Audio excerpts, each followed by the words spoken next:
Captain's log 8654.7. We have just arrived at Velaraf Prime to answer a distress signal. On board, we do have a surprising new crew member who'll be joining our away team. Starfleet, thank you so much for answering our distress signal. You're very welcome. To introduce myself, I am Captain Carranza. The other members of my away team are my first officer, Will Riker, my chief of security, Lieutenant Commander Worf, and Ensign Musk. I'm Doc Gothic Maga. That's enough of that, Musk. Now, what appears to be the emergency? Yeah, okay. Look, of course. Over the last few weeks, there's been a series of... Look, is he actually okay? Look, between me and you, he probably shouldn't be here. Think of it like work experience. You know, he'll be around for this mission, but then he'll be gone. So just let him be. Maybe just try to ignore him as well. Please go on, the emergency. Turns off! And I just want to say thank you for making it happen. Thank you. Musk, no! Next year, in 2026, Star Trek celebrates its 60th anniversary since the airing of the first episode of the original series. And since then, we've had 10 spin-off series, the animated series, the Next Generation, Deep Space Nine, Voyager, Enterprise, Discovery, Picard, Lower Decks, Prodigy, and Strange New Worlds, as well as 13 movies: the motion picture, Wrath of Khan, Search for Spock, The Voyage Home, The Final Frontier, The Undiscovered Country, Generations, First Contact, Insurrection, Nemesis, Star Trek, Into Darkness, Beyond, and one television movie, Section 31, making for a total of over 500 hours of Star Trek content. And with Star Trek covering over 6 decades and so many hours of television and film, there have of course been appearances from many different actors, not just the main crew that we've seen, but other actors such as Terry Hatcher, Dwayne "The Rock" Johnson, and Joan Collins. However, in this video, we're gonna go look at the surprising cameos. People who aren't necessarily an actor, but they have appeared in Star Trek. Now, if you enjoy this video, please consider giving it a like and, of course, a subscribe as well. We've smashed through our original target of 500 subscribers. We're now working our way towards 1,000, and it would be lovely to have you as part of that. And so far, thank you so much for your support. All the links to my socials are also in the description below, so I'd love to see you on there, as well as my Discord, where you can come and talk about more geeky things, not just Star Trek. Let's get into it.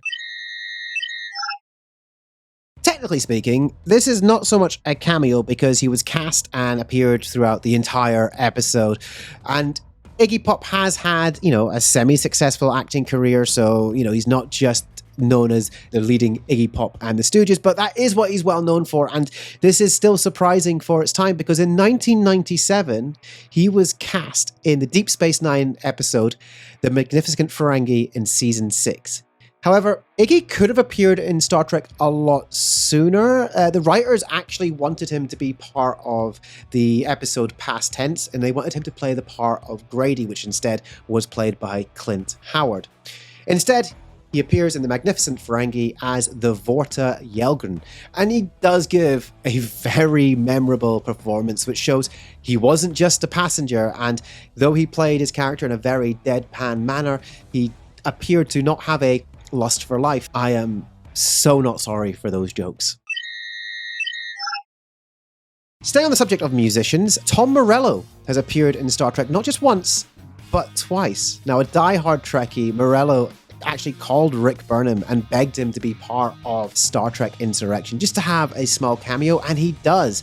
He is uncredited as one of the Sona officers. However, this was such a small role in Insurrection, and he was under such heavy prosthetics, they decided to actually give him a role in Star Trek Voyager as well, this time being cast as a human crew member, Crewman Mitchell, in the season 6 episode Good Shepherd. It's kind of perfect that he was on board Voyager, isn't it, though? If the Borg comes along and say resistance is futile, he just whips out his guitar and responds, "You, I won't do what you tell me." So the now King of Jordan actually appears in a second season episode of Star Trek Voyager, Investigations, in a completely non-speaking role. A Trekkie himself, Prince Abdullah, was visiting the US at the time, where he was surprised by his advisor with a visit to the set of Star Trek Voyager and a non-speaking role, sharing the screen with Harry Kim and Neelix. As a token of gratitude, he actually invited the cast of Voyager to come to Jordan on a completely free visit, which Ethan Phillips and Robert Picardo did take advantage of on separate occasions, which completely wasted opportunity because Jordan is where they filmed Indiana Jones and The Last Crusade. How cool would it have been to see Neelix and the Doctor recreate Indiana Jones? One of the signature set pieces that you see throughout Star Trek The Next Generation were the games of poker. Whether this was between the bridge crew or even ensigns in the lower decks, they would play poker and discuss plot points of the episode, and inevitably, they would probably lose to Data. And this is why he went on to create a holodeck program where he could play against the likes of Sir Isaac Newton, Albert Einstein, and Stephen Hawking. So how did this come about? Well, he was at Paramount Studios filming an advertisement for his book, History of Time. While he was there, he was offered an opportunity to tour the set of Star Trek Next Generation, after which he asked if he could have a cameo in the show. Incidentally, while he was touring the set, when they got to the engineering section, he looked at the warp core and said, "I'm working on that." Clearly, he didn't succeed, but I'm not really surprised that this is a man who organized his own party in 2009 for time travelers and no one turned up. In Star Trek Discovery's third season, they travel forward nearly 1,000 years to a time where the Federation is weakened to a point that even Earth is no longer part of it.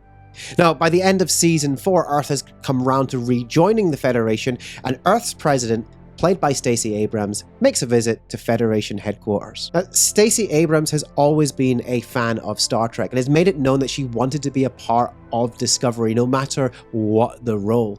Showrunner Michelle Paradise and Alex Kurtzman eventually pitched the role to her, which she was very enthusiastic about.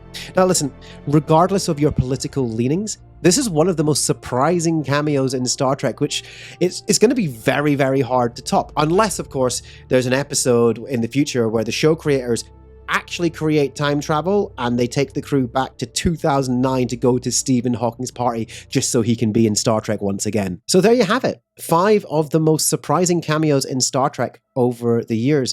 And with more Star Trek on the way through Strange New Worlds and Starfleet Academy, there's always a chance of other surprising cameos. So why don't you get into the comments and let me know who would you like to see appear in Star Trek? If you've enjoyed this video, why not go ahead and give it a like? If you want to see more content like this, not just Star Trek, but Star Wars, Marvel, all of that content's on its way as well. You can always subscribe to the channel. All my socials are linked into the description below, as well as my Discord. So if you want to come and join and keep that conversation going, please do. But thank you very much for watching.